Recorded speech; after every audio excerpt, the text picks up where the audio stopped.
আল্লাহর রহমতে ইসলামের পক্ষের প্রার্থী, মানবতা কল্যাণের যে পক্ষে প্রার্থী এবং দেশকে যে ভালোবাসে, দেশকে যারা ভালোবাসে তাদের পক্ষের প্রার্থী, হাত পাখা প্রতীকের প্রার্থী আল্লাহর রহমতে বিজয় হবে ইনশাআল্লাহ।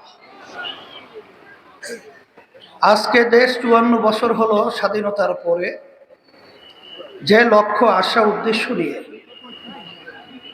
এদেশের লক্ষ লক্ষ মানুষ জীবন দিয়েছিল, পঙ্গু হয়েছিল, মূলত তিনটা মৌলিক স্লোগান। একটা হলো সাম্য, মানবিক মর্যাদা, ন্যায় বিচার প্রতিষ্ঠা। কিন্তু দুঃখ সহকারে বলতে হয়, এই ৫৪ বছরে যারা দেশ পরিচালনা করেছিল এদের মাধ্যমে আমরা একটাও বাস্তবে দেখতে পাই নাই, বরঞ্চ এদের পরিচালনা আমরা পেয়েছি। একবার দুইবার নয়, এই সুন্দর দেশ বাংলাদেশটা, স্মরণের দেশটা, এদের পরিচালনা একবার দুইবার নয়, ৫ বারের মতো তামাম দুনিয়ার মধ্যে চোরের দিক থেকে, দুর্নীতির দিকে ফার্স্ট হয়েছে।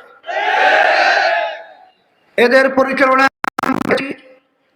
হাজার হাজার মায়ের কোলগুলো সন্তান হারা হতে, যখন মা চিৎকার করে আর বলে, কয়েকদিন পর্যন্ত আমার সন্তান আমাকে মা বলে ডাক দেয় না, এই মায়ের চিৎকার আর কতদিন শুনবো?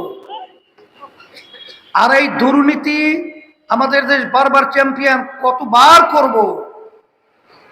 সন্তানগুলো পঙ্গু হবে, চক্ষু হারাবে, আমাদের দেশের টাকা বিদেশে পাচার হবে, এটা আমরা কতদিন দেখব? আল্লাহ রাব্বুল আলামিন বলেছেন, যে জাতি নিজেদের ভাগ্যের পরিবর্তন জাতি না ঘটায়, ওই জাতির ভাগ্যের পরিবর্তন আমি ঘটাই না। ২০২৪ ৫ই আগস্ট দেশ অভ্যুত্থানের পরে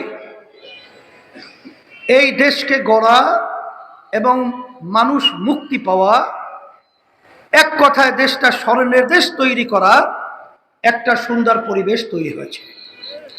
এই লক্ষ্য উদ্দেশ্য নিয়ে যখন আমরা আওয়াজ তুলেছিলাম ইসলামের পক্ষে একটা বাক্স, আলহামদুলিল্লাহ সারা বাংলাদেশের মানুষের সারাও সেভাবে আমরা দেখতে পেয়েছি। মানুষের উদ্বেগ উদ্দীপনা আলহামদুলিল্লাহ অনেক দেখেছি। মানুষ পরিবর্তনের একটা চিন্তা নিয়ে যখন তারা আওয়াজ তুলেছিল, তখন এক শ্রেণীর আবার ক্ষমতা লোভীরা, স্বার্থন্বেষী মহল এই ইসলামের পক্ষের বাক্সের পরিবর্তে তারা আবার ঘোষণা করলো, ইসলামের নীতি আদর্শ অনুযায়ী দেশ চালাবে না, দেশ চালাবে প্রচলিত আইন এবং নীতি আদর্শের মাধ্যমে।